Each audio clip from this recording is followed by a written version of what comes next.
ዛሬ ብዙ ሰዎችን ጥያቄ የሚመልስ ይመስለኛል። እንዴት ነው በፈታኝ ችግር ውስጥና በከባድ ጊዜ ውስጥ ሆኜ አመስጋኝ መሆን የምችለው? ብዙ ጊዜ ወደ እኔ የሚመጣልኝ ጥያቄ ይህ ነው። እኔም ደግሞ አንድ መልስ ብቻ ነው ያለኝ። የህይወት ስጦታችሁን፣ የህይወት ጥሪያችሁን ለማግኘት መፋለም አለባችሁ። ፈጣሪ የሰጣችሁን ስጦታ ካገኛችሁ ብቻ ነው በከባድ ጊዜ ውስጥ ፈጣሪ ልታመሰግኑት የምትችሉት። አለበለዚያ ሁሉም ነገር የተጋረደባችሁ ይመስላችኋል። ብዙ ጊዜ የምለው ነገር አለ፣ shift your perspective። እይታችሁን ከአእምራችሁ አንጻር አድርጋችሁ እንዳትመለከቱት። ብዙ ሰዎች የሚሸወሩት እዚህ ጋር ነው። አእምራችሁ ምክንያትን ለመፈለግ ይፈልጋል። እኔ ደግሞ እውነታውን ልነግራችሁ እፈልጋለሁ። ህይወት መቼም ቢሆን ትርጉም አትሰጣችሁ። በአእምራችሁ ፐርስፔክቲቭ ከሄዳችሁ፣ የአእምራችሁ ሎጂክና አመለካከት ይዛችሁ ከቀጠላችሁ መቼም ቢሆን ይቺ ህይወት አትሆንላችሁ።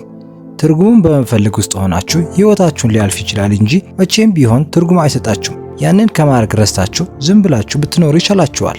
ምክንያቱም ማይንድ የሚባለው ወይንም ደግሞ አእምሮ የሚባለው ነገር ሎጂክ አለው። ህይወት ደግሞ እንደዛ አይደለችም። ስለዚህ የህይወት ትርጉም እንዲገባኝ የመጣሁበት ምክንያት አሁን ላይ እየተፈጠሩ ያሉ ነገሮች እንዳለ እንዲገለጥልኝ ምንድነው ማድረግ ያለብኝ ካላችሁ፣ ከአእምራችሁ ማውጣት አለባችሁ። ከአእምራችሁ አልፋችሁ ነፍሳችሁን ማዳመጥ መቻል ማለት ነው። ታዲያ እይታችሁን ቀይራችሁ ከነፍሳችሁ ተነስታችሁ ህይወትን ብትመለከቱ፣ እይታችሁ ከሶሻል ፐርስፔክቲቭ ከተነሳ ምን ይፈጠራል ካላችሁ፣ በችግር ጊዜ ውስጥ ብትሆኑ እንኳን በጣም ወርዳችሁ በህይወታችሁ ዝቅተኛው ነጥብ ላይ ብትሆኑ ራሱ፣ በህይወታችሁ ውስጥ ማዕበል ቢፈጠር፣ ሁሉም ነገር ግራ ቢገባችሁ ራሱ አይናችሁ ነፍሳችሁ ሁሉ ጊዜም ጊፍታችሁም ወይም ደግሞ ስጦታችሁን ትመለከታለች። ስለዚህ በዛ ሰዓት ሌሎች ሰዎች ሲያማሩ እናንተ አመሰግናለሁ እግዚአብሔር ሆይ ማለት ትችላላችሁ።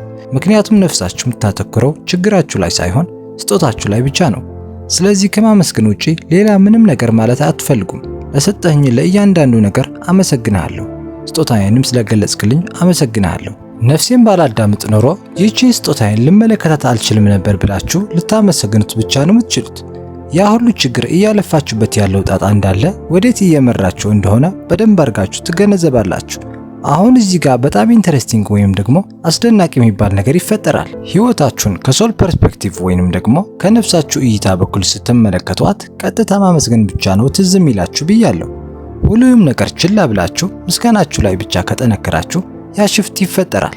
አለማመስገን ከሚለው ሽፍት እየራቃችሁ ስለመጣችሁ ብቻ ከምሬት ጋር በመላቀቃችሁ ምክንያት ብቻ ሁሉንም ሽፍት ይለወጥና የእናንተ ውጫዊ ኢነርጂያችሁ እየተለወጠ ይመጣል። ስለዚህ ውጫዊ ኢነርጂያችሁ ዝቅተኛ ከሆነ ወደ ከፍተኛ ኢነርጂ ትሸጋገራላችሁ። ያም ደግሞ እናንተ ያላችሁበት ከረንት ሲቹዌሽን ወይም ደግሞ ያላችሁበትን ሁኔታ ሙሉ በሙሉ ይለውጣል። ለውጡ ምን ያህል ሊሆን ይችላል ብላችሁ ብትጠይቁኝ፣ አንዳንድ ጊዜ የኢነርጂ ሽፍት በጣም ከፍተኛ ከመሆኑ የተነሳ እናንተ ምንም ነገር ባታደርጉ እንኳን ሁሉም ነገር ቦታ ይይዛል። ልክ በቃ የሆነ ተአምር የተፈጠረ እስኪመስል ድረስ። አንድ በጣም ወዶ አባባል አለኝ፣ ህይወት በህይወት ሂደት ውስጥ ነገሮችን በራሷ እየፈታች ትሄዳለች። እንዴት ነው እንዲህ የሚፈጠረው ካላችሁ፣ ህይወትን በማድነቃችሁ ነው፣ በማመስገናችሁ ብቻ። ስለዚህ እኔም በህይወቴ እያደረኩ ያለሁት ለማድረግም እየሞከርኩ ያለሁት ነገር ይህ ነው። በቃ በሚፈስበት ቦታ ብቻ ነው መሄደው። ያ የህይወት እምነቴ ነው። በቃ የወንዝ ውሃ በራሱ ፍጥነት በራሱ መንገድ እንደሄደ አድርጎ ሁሉንም ነገር ተውት ማለት ነው። ግዴታ የወንዝ ውሃ እናንተ በምትፈልጉበት ቦታ በምትፈልጉት ፍጥነት መሄድ አይጠበቅበትም። የህይወት የመጀመሪያው ህግ የወንዝ ውሃ በፈለገበት እንዲሄድ መልቀቅ ነው፣ መፍቀድ። በቃ የእናንተ እጅ እዚህ ውስጥ መግባት የለበትም። ምክንያቱም እናንተ ልብ እያላችሁ ባይሆንም በህይወታችሁ ውስጥ በጣም የሚያስገርምና የሚያስደንቅ ነገር እየተፈጠረ ነው። አብዛኞቻችን ምን እየተካሄደ እንደሆነ አናቅም። ለምን እየተካሄደ እንደሆነ አናቅም። ሲጀመርም እየተካሄደ እንዳለና እንዳልሆነ ራሱ በፍጹም እያወቅን አይደለም። ነገር ግን እየተከናወነ ነው። የሆነ ነገር እየተፈጠረ ነው። ህይወት የምትባለዋ ነገር ህይወት እየሆነች ነው። እያንዳንዱ ቀን፣ እያንዳንዱ ሰዓት፣ እያንዳንዱ ደቂቃ፣ እያንዳንዱ ሰከንድ ነገሮች እየተከናወኑ ነው። ያችም ደግሞ ህይወት ትባላለች። አሁን ግን ብዙ ሰዎች እየሳቱት ያሉት ነገር ልንገራችሁ። ከማድነቅ ይልቅ እንደውም ጭራሽ አያውቁትም። እዚች ዓለም ላይ የሚከናወነው ነገር እንዳለ፣ በህይወታችሁ ውስጥም ሆነ ከህይወታችሁ ውጭ የሚከናወኑት ነገሮች እንዳለ ሁሉም ነገር በምክንያት ነው። ፈጣሪ የሆነችን ነገር ለማስተካከል ፈልጎ፣ የሆነችን ነገር ለማሳየት ፈልጎ ነው ሁሉንም ነገር እንዲፈጠር የፈቀደው። ከእያንዳንዱ ከሚከናወነው ነገር ጀርባ ዓላማ አለ። ያ የሚፈጠረውም ነገር እንዴት እንደሚፈጠር መንገዱን ያወጣው ፈጣሪ ነው። በእያንዳንዱ በሚከናወን ነገር ውስጥም ሂደቱ ወይንም ደግሞ ፕሮሰስ የሚባል ነገር አለ። ያ ፕሮሰስ የተባለውም ነገር ህይወት ነው። ህይወትም ደግሞ በህይወት ውስጥ ሆና ሌላ ህይወት ታመጣለች። በቃ ህይወትን እያከናወነች ነው። ገብታችኋል? እያልኩት ያለሁት ነገር እያከናወነች ነው ወይንም ደግሞ ፕሮሰስ ነው ያልኳችሁ ነገሮች እኛ ነን። ምክንያቱም የህይወትን ኤክስፒሪየንስ እየቀመስናት ያለነው እኛ ስለሆንን ነው። በሌላ አባባል ይህ ምን ማለት ነው? የራሳችንን ሁኔታ የራሳችንን ህይወት ክሬት እያደረግን ወይም ደግሞ እየፈጠርን ያለነው ራሳችንን። ስለዚህ በህይወት እየተከናወኑ ያሉት ነገሮች በራሳችን ህይወት ዙሪያ እያጋጠሙን ያሉት ኤክስፒሪየንሶች የሚመቹን ወይም ደግሞ የማይመቹን ከሆነ ሁሉም ነገር በእጃችን ላይ ትቶልናል ማለት ነው። መቀየር እንችላለን። ህይወታችን በራሳችን መንገድ ክሬት አድርገን ኤክስፒሪየንስ ልናደርገው ይገባል። ይህ አንደኛው ነገር ነው። ሁለተኛው ነገር ደግሞ ኤክስፕረስ ማድረግ አለብን።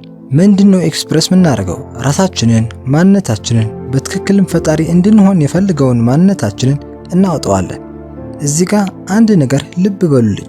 ህይወት በሁሉም አይነት መንገድ በሁሉም አይነት ነገር ውስጥም ኤግዚስት ታደርጋለች ወይንም ደግሞ ትገኛለች። የሌሊት ከዋክብትና የሰማዩ ውበት፣ የአበቦች ማበብ፣ አስደናቂ የሰው ልጅ መገለጫ ራሱ ሁሉም ነገር የህይወት መገኘት ምልክት ነው። የፍቅር ስሜትን ልንመለከት እንችላለን። የአንድ ትልቅ ሐሳብን፣ በጣም አስገራሚ ሐሳብን፣ ክብርን ልንመለከት እንችላለን። የሐሳብ በአንድ ሰው አእምሮ ውስጥ መጥቶ ኤክስፕረስ እያደረገ ነው። ምን አይነት ውብ የሆነ ህይወት እየኖርን እንዳለ አንዳንዴ እንኳን ልብ ብለን ልንመለከት ይገባል። ምክንያቱም እኛ የሰው ልጆች አንዳንድ ጊዜ በቃላት እንኳን መግለጽ ማንችላቸው ነገሮች፣ ስሜቶች ኤክስፒሪየንስ እናደርጋለን። ነገር ግን ስሜቱ ሁሉ ጊዜም በሆዳችን ውስጥ በሰውነታችን ውስጥ አለ። የሚያንቀሳቅሰን የሆነ ስሜት ይኖራል። ያንን በቃል አንገልጸውም፣ ነገር ግን እኛነታችንን እየነገረን ይቀጥላል። በምሽት ጨረቃዋን እየተመለከታችሁ ኮከቦችን እየቆጠራችሁ ወይንም ደግሞ ሰማያዋን እየተመለከታችሁ በምታደንቁበት ሰዓት ራሳችሁን እያያችሁት ነው። በዚህ ትልቅ ፕላኔት ወይንም ደግሞ ትልቅ ምድር በምትባል ነገር ውስጥም እናንተ አባል እንደሆናችሁ ታያላችሁ። ውብ የሆነ የአትክልት ስፍራ ወይንም ያሉትን አበቦች በምትመለከቱበት ጊዜም ሰውነታችሁ እናንተነታችሁ ወደ እናንተ ሪፍሌክት ያደርጋል። ልክ እንደነዚህ ውብ አበቦች እኔ ውስጥ የሚሆነው ውብ የሆነ ነገር አለ ትላላችሁ። ይሄ ሁሉ ስሜት ነው በቃላት ልገልጻቸው ማልችላቸው ነገሮች፣ ነገር ግን እናንተ እንድትገነዘቡትና ልብ እንድትሉትን ማድረገው ሙከራ ነው። ህይወት በአጠቃላይ ህይወት ነች። ህይወታችሁ ውስጥ የምትመለከቱት ነገር እንዳለ ህይወት ነው። ራሳችሁ ግን በተለያዩ ፎርም ውስጥ ነው ያያችሁት። ህይወት እየሆነች ነው ብያለሁ፣ ነገር ግን ፎርማ ብዙ ነው። ማለትም በብዙ መንገድ ትገለጣለች። ሌሎች ሰዎችን ስትመለከቱ በአይናቸው ውስጥ ራሳችሁን ታያላችሁ። ሁላችሁም አንድ ናችሁና የሰው ልጅ ነኝ እኔም አንዱ አካል ነኝ ብላችሁ ታምናላችሁ። እዚህ ምድር ላይ የመጣችሁበት ምክንያት አስገራሚና አስደናቂ የሆናችሁ ፍጥረቶች እንደሆናችሁ የምታሳዩበት መንገድ ነው። ሁላችሁም ዲቫይን ናችሁ። ማናችንም ቁጭ ብለን ልናስበው ከምንችለው ነገር በላይ የሆነ ነገር ፈጣሪ እያደረገልን ነው። ህይወትም ደግሞ ፕሮሰስ እንደሆነች ሂደት እንደሆነች እየተገነዘብን ነው።